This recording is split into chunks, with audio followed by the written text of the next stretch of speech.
Hey, what's going on out there, folks? Rooster here in Tennessee. Going to do a little video here and discuss something that was brought up last night. I got on the phone with Charger and we were talking for a bit.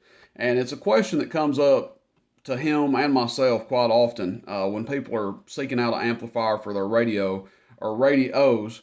With all these different kinds of radios that are out today, which I try to demonstrate that with three different kinds here, that I have three different outputs. There is no one size fits all amplifier that will work with every radio. With every radio having different output levels, you have to run basically different amplifiers. And that's a hard thing for some people to wrap their mind around because I get contacted all the time and I'll have somebody say, hey Rooster, I've got a Cobra 29, I've got a RCI X9, and I've got a Striker 955. I want an amp that does 1,000 watts. Okay, well, honestly, it's just not possible to get one amplifier that fits all three of those radios. Or, for example, the radios in front of me. You've got the Uniden, which is your traditional lower power radio, tuned up. They do around 35 watts peak and 10 watts average, give or take. And you have like the General Lee, that's about a 50-watt radio to my right, and then you have the Striker 447 to my left, that's a 80 to 90 watt radio, sometimes even 100 watts.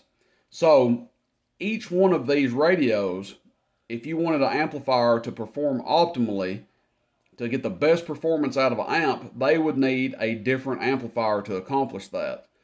So, for example, the Striker would need like a high drive, a straight 4-pill or something. The General Lee, you might be able to get by with like a 2 drive and 4, and then the Uniden, for sure a 2 drive and 4 to get that 1,000 watt mark. And it gets kind of complicated because you've got all kinds of these radios out here. We've got 100 watt radios, 150 watt radios, 500 watt radios.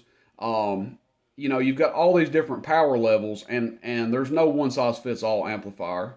I have it happen sometimes. People will message me, and it's happened here recently with that Longhorn radio that does 500 or 600 watts. I've had a couple people say, "Hey, I've got a Longhorn. It does 500 watts. I'd like to get a 1,000 watt amplifier." The fact is that radio does so much power that there is not an amp that does 1,000 watts that you can drive that radio into. Any amplifier that you can get that will match with that radio is going to be considerably larger. I mean, we're talking like a 12 pill, maybe an 8 pill 2879C with no drivers in it, it or the 12 pill, either one, but probably a 12 pill at minimum to handle that radio. Now, if you had a 200 watt radio and you said, I want 1,000 watts, I would say a 4 pill 2879C is going to be the way to go.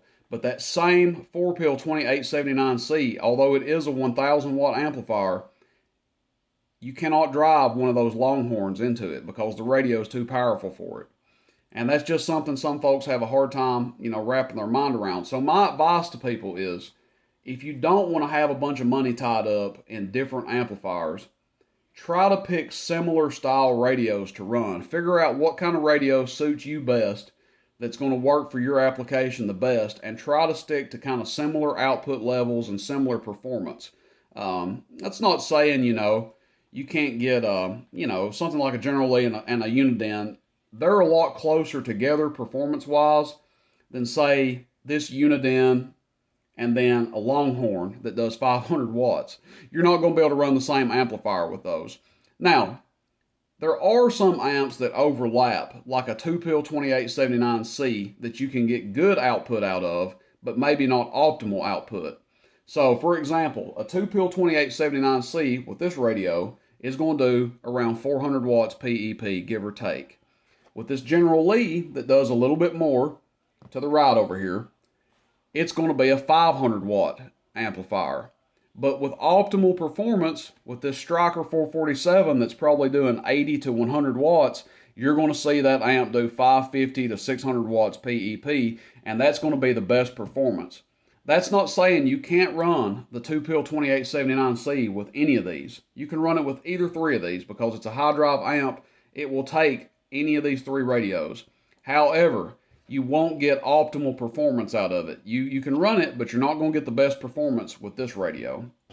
And that's fine with some people. just something to think about, guys. I won't ramble on about this a lot more. It's just something that gets brought up all the time, and there's as many different amplifiers as there are radios.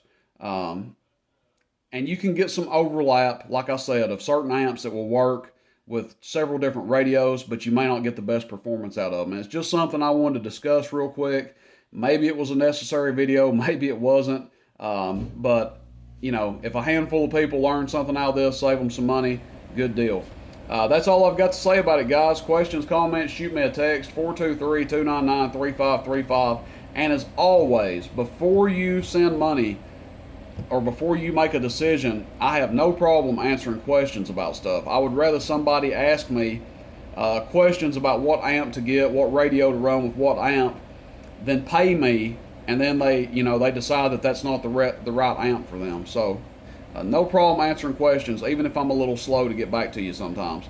Rooster in Tennessee, shoot me a text, 423-299-3535. Everybody have a good day. Catch you out there. See you. Bye.